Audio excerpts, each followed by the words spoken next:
Imagine walking through a forest where every leaf, every ray of sunlight filtering through the trees, feels like it's part of something greater. That's how I see life.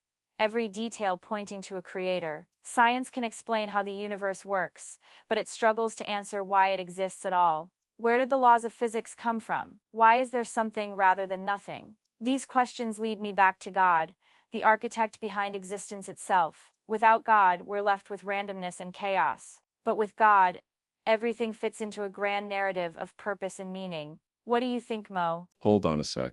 Just because we're in awe of nature and can't fully explain some things doesn't mean there's a God. Saying about God did it is an easy cop. Minus out. Science is still evolving, and history shows that what we once attributed to the divine, we now understand through natural processes. The so minus called is laws of physics could be the result of natural selection in a multiverse, or just fundamental properties of our universe that don't need a creator. And the question of why there's something rather than nothing might not even have a meaningful answer. It's like asking what's north of the North Pole. Randomness and chaos? That's just life. Order can emerge from chaos through natural processes, like how crystals form. There's no need to invent a grand architect to make sense of it all. You're right, Musk. Science has uncovered incredible truths about our world. But here's the thing, explaining on its how doesn't negate the why. Think of it like a symphony.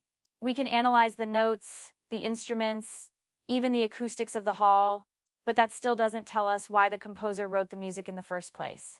See, when you look at the complexity of DNA, the fine-tuning of the universe's constants, or even the human capacity for love and creativity, it feels less like random chaos and more like a masterpiece. And every masterpiece needs an artist.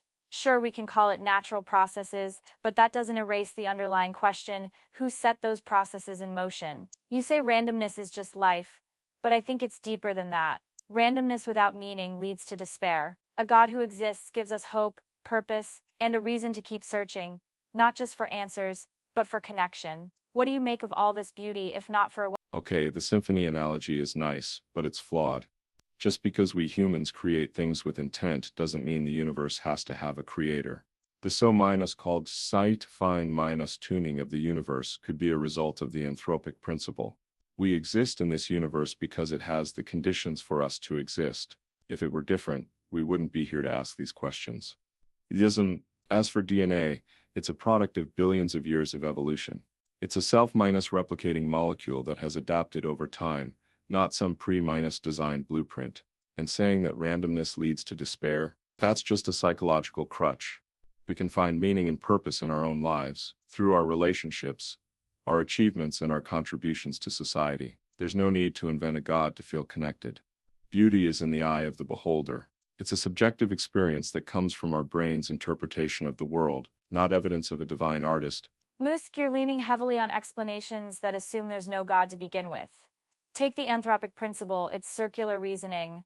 You're saying we exist because the universe is fine-tuned for us, but that doesn't explain why it's fine-tuned in the first place. It's like finding a watch in the desert and saying, well, if it weren't here, I wouldn't be able to tell time, instead of asking who made the watch. Evolution explains how life changes, but it doesn't explain its origin. Where did the first self-replicating molecule come from? Chance? That's a leap of faith in itself. And let's not dismiss the human longing for meaning so easily. Sure, we can create our own purpose, but why does that longing exist at all?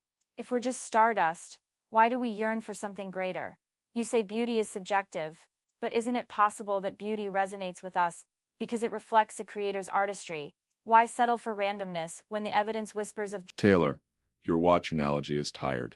The universe isn't a watch. Watches are man-made objects, and we know they have makers because we've seen them being made. We have no such evidence for a universe maker.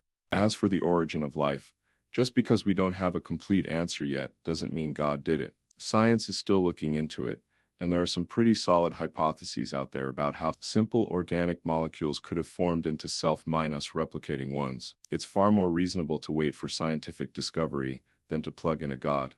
The longing for meaning? It's an evolutionary by-minus product. Our big brains develop the ability to think about the future, about our place in the world. That creates questions and a search for meaning. It doesn't mean there's a God behind it. Beauty being subjective means it's a human construct. We find beauty in things that are useful, or that trigger certain emotions in us. There's no need to invoke a divine artist. 8. The evidence doesn't whisper design, it shouts natural processes,